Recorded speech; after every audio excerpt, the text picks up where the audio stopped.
has already been over 2 years since Game of Thrones concluded with its 8th season. The series finale caused a lot of debate among fans and critics alike, and some were not wholly satisfied. Still, the producers want to make up for it. The first spin-off series will finally be released next year. With House of the Dragon, the Targaryens' golden age in Westeros will be highlighted. Find out exactly when the series will take place and what we can already reveal about the plot in this video. But how did the prequel actually come about? Originally, a completely different series called Blood Moon was being planned. The pilot episode had already been shot and the plot was promising. It was supposed to be about the Age of Heroes and the first battle against the White Walkers. It was the time when the great house of the Starks and Lannisters were founded and took place about 8,000 years before the action of the main series. However, the executives of HBO were far from satisfied with the pilot. According to insider reports, they were concerned that the series might scare off longtime fans, which is precisely the group they wanted to win back after all. Thus, the series was officially cancelled and House of the Dragon was promptly introduced. The story about the Dance of the Dragons is less enchanting and more about politics and scheming, just as in the first successful seasons of Game of Thrones. 10 episodes were directly confirmed without seeing a pilot episode. Now, before we talk about the eagerly anticipated plot, we need to take a closer look at the cast, as it is through them that we can deduce the events from the centuries-old story. As the reigning king in House of the Dragon, Paddy Considine takes the role of Viserys. Viserys Targaryen, the first of his name, was considered a kind and loving king who was highly respected by the common people. He was also the last rider of the dragon Balerion, on whose back Aegon the Conqueror took the Seven Kingdoms. Viserys had 7 descendants who will also play a major role. Considine is already well versed in medieval intrigue, having played Banquo in the 2015 Hollywood film Macbeth. One of the main roles in the series will be occupied by Princess Rhaenyra Targaryen. She was the firstborn of the king and of pure Valyrian blood. She liked to dress herself like the warrior queen Visenya Targaryen, the wife of Aegon the Conqueror. Plus, she was a dragon rider herself, specifically that of the she-dragon Syrax. In the series, Rhaenyra is embodied by Emma Darcy. Up to now, she has mostly played small roles. House of the Dragon could thus be her breakthrough in the world of acting. Alicent Hightower, the second wife of King Viserys, also has an important role to play.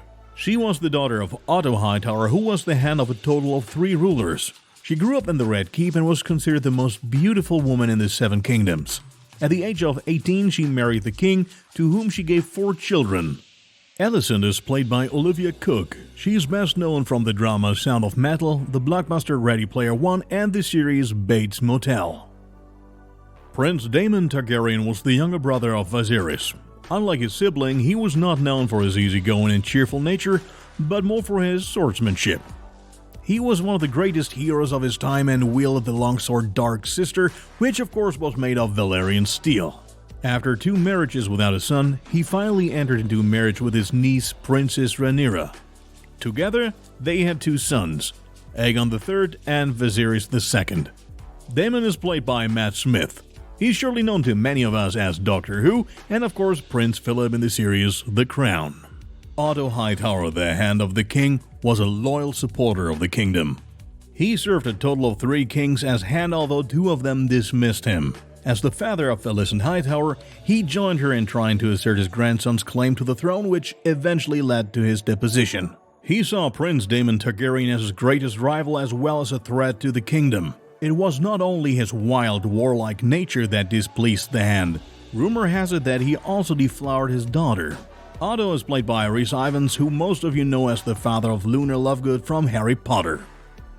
Corlys Velaryon, also known as the Sea Snake, will feature in the series as well. House Velaryon originated in ancient Valyria and settled in the Seven Kingdoms as a feudal house of the Targaryens. Corlys, for his part, went down in the history of Westeros as the most famous navigator ever. He is said to have led his house to such wealth that they possessed even more gold than the Lannisters. Moreover, he is believed to have been in command of the largest fleet of all time. He was the husband of Rhaenys Targaryen, who was known among the common people as the Queen Who Never Was. Corlys is played by Steve Toussaint. He's known from the video game adaptation Prince of Persia: The Sands of Time.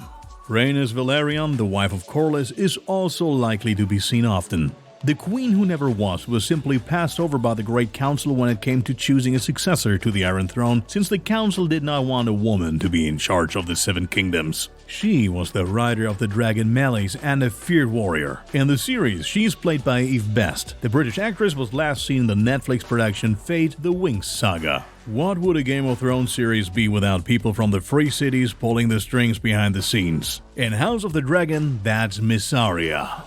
The beautiful dancer from Lys was sold from one slave trader to the next until she finally ended up in a brothel in King's Landing. It was there that Daemon Targaryen took notice of her and made her his mistress. Sonoya Mizuno will be playing the role of Mysaria. Finally, there's Sir Criston Cole. He was the simple son of the steward of House Dondarrion. He became known for his sword skills, rising to the rank of Lord Commander of the Kingsguard. Fabian Frankel, who recently appeared in the Netflix production The Serpent, will take on the role of Cole. Finally, let's move on to the plot. Here, the new series has a decisive advantage over its forerunner. The story has already been concluded. Needless to say, we won't reveal the entire story, we will only briefly cover it. As we can tell from the characters, the series takes place about 150 years prior to the events of the original series. This means that the happenings surrounding Aegon the Conqueror will at most be shown in flashbacks. The story of the Dance of the Dragons will be narrated. This describes the civil war between the two opposing parties from the House of Targaryen. On the one side is Alicent Hightower, who wants to see her son Aegon II succeed to the throne after Viserys' death. On the other side is Rhaenyra Targaryen, the firstborn child of the late king, who would be the heiress according to the official succession. This gives rise to two parties which call themselves the Greens and the Black Council. This civil war will go down in the history of Westeros as one of the bloodiest to which most dragons will succumb. The first season will probably tell the power political prehistory to the Dance of the Dragons. For as you may have noticed, an important cast has not yet been announced, that of Aegon II. Also, the show is not supposed to be as brutal as the original series. This is mainly due to the public criticism of the downplayed sexual violence against women in Game of Thrones. Whether the prequel will match the quality of the old episodes remains to be seen. After all, the show took 8 seasons to develop complex characters. However, the creators have shown with Season 8 that they can also end the series in a flash. Filming on House of the Dragon has meanwhile begun at Levinson Studios in London as opposed to Northern Ireland and Croatia, as was the case with the previous series. The plan is to finish post-production by the end of the year. Of course, George R.R. Martin is again present as a consultant. However, it is doubtful whether he will be able to devote much time to the project. After all, he also wishes to finish the story of A Song of Ice and Fire in his own words. Ryan Condal, who previously worked on Hercules and on Rampage, was signed on as a showrunner.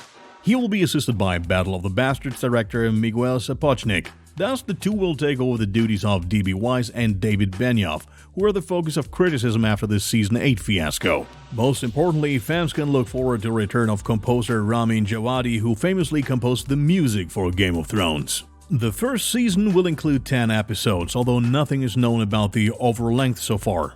The budget has also not been disclosed. However, one episode of the last season cost an average $15 million. The series will be released in 2022, but it is not clear yet whether it will be on the first or second half of the year.